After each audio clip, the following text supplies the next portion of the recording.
Ranjit Choubey. Voice Ranjit Choubey. शीर्षक है अंतर्मन अध्यात्म चिंतन रस सृजन। कभी पूछ अंतर्मन से कभी पूछ अंतर्मन से तेरा अपना क्या है यहाँ। कभी पूछ इस बहरे तन से तेरा अपना क्या है। कभी पूछ उन ख्यालों से जो तुझे भटकाते हैं। कभी पूछ उन लोगों से जो तुझे अपना कहते नहीं थकते। कभी पूछ उन कर्मों से क्या परिणाम होगा इस कर्म का। कभी पूछ उन रास्तों से मंजिल कहाँ है या सिर्फ अंधेरा है। कभी पूछ इन झूठे लिबासों से जिन्हें माया में लिपटाए फिरता है। कभी पूछ इस मन से क्या तू सच्चा है। कभी पूछ कब तक वो तेरे साथ है। कभी पूछ उन रिश्तों से वो कब से तेरे हैं। और ये भी पूछ वो झूठे वो मक्कार तो नहीं। कभी पूछ उन सहयात्रियों से फिर कब मिलेंगे। कभी पूछ उन प्रेमी प्रेमिकाओं से वो छलावा तो नहीं। कभी पूछ उन किताबों से क्या तू सत्य है। कभी पूछ उन ज्ञानियों से क्या आपका ज्ञान समर्थ है। कभी पूछ उन महारथियों से क्या वह अति शक्तिशाली है। कभी पूछ उस जीवन से तू तो साथ देगा या झूठा है। कभी पूछ उन पहाड़ों से जो विराट है। कभी पूछ आकाश से वह अटल है। कभी पूछ इस हवा से जो सदैव है। कभी पूछ इस अग्नि से वह सत्य है। कभी पूछ महासागर से जो अनंत है। कभी पूछ अपने एम्पायर से क्या यह तेरे हैं। कभी पूछ अपनी बुलंदियों से क्या वह स्थिर है। कभी पूछ अपने मित्रों से क्या वह सच्चे है। कभी पूछ इस जहां से क्या यह सत्य है। कभी पूछ अपनी गलतियों से क्या वह तेरी थी। कभी पूछ अपनी अच्छाइयों से वह कब थी और कब तक है। कभी पूछ दसों दिशाओं से क्या वह स्थिर है। कभी पूछ सत्य और झूठ से क्या वह स्थिर है। हर शब्द में हर तरफ से शब्द टकराएंगे और केवल एक ही शब्द बच जाएगा, सब असत्य है। क्योंकि सत्य ही असत्य है और असत्य ही सत्य है। ना कुछ सत्य है ना कुछ असत्य है। वही जीवन, वही बीज, वही कर्ता, वही अकर्ता है। जहाँ प्रकाश है वहीं उसकी परछाई अंधकार है। जीवन के हर पग पर दोनों संज्ञात्मक रूप से एक हैं।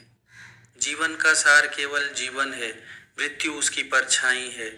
एक दिन दोनों एक साथ हो जाती हैं, नव जीवन नव सृजन के लिए। मुख्य बात यह है, जो लोग आज स्वयं को मैं करते फिर रहे हैं, उन्हें ईश्वर को समझने के लिए कुछ आवश्यक कार्य करने चाहिए। और वह कार्य बहुत छोटा है। सिर्फ इतना करें, स्वयं का सब कुछ भगवान को समर्पित कर दें। भगवान कुछ खाते नहीं, कुछ लेते नहीं और ना ही उन्हें देते वक्त वो कुछ लेते हैं। वह केवल देते हैं, लेते कुछ भी नहीं। जब आप सब कुछ न्यौछावर कर दोगे तब आप विरक्त हो जाओगे। आपका सब कुछ केवल आप रह जाओगे। वो जो आपने ईश्वर को समर्पित किया वो आपके पास ही है। आप जो चाहे कर सकते हैं उस धन व सामग्री से। पर इस बार आपके अंदर एक भावनात्मक कर्म निष्काम भाव होगा।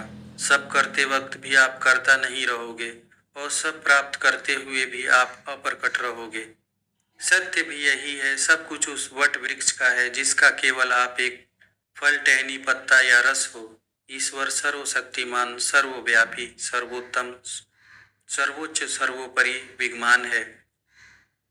फिर न मैं है न तुम हो, सब कुछ ईश्वरीय है। यह विषय एक भक्ति, एकारस, एकाग्र बोध का है जो आप स्वयं साधना से प्राप्त कर सकते हो। श्री राम, श्री कृष्ण वंदे विश्वरूपम विश्वव्यापम लक्ष्मी रमणे नमोस्तुते नमोस्तुते। हे कृष्ण, हे जगत गुरु, हे ईश्वर, आनंद के परम सागर, आपको कोटि कोटि नमन है। हे अनंता, हे परमात्मा, आपको बार बार नमन है। जय श्री कृष्णा। मित्रों, इस तरह आप अध्यात्म में रहकर एक सरल भक्तिमय जीवन, स्वस्थ जीवन अपना सकते हो। मैंने यह सब किसी पाठशाला या किसी गुरु के सानिध्य या फिर किसी संगोष्ठी व सत्संग से नहीं सीखा।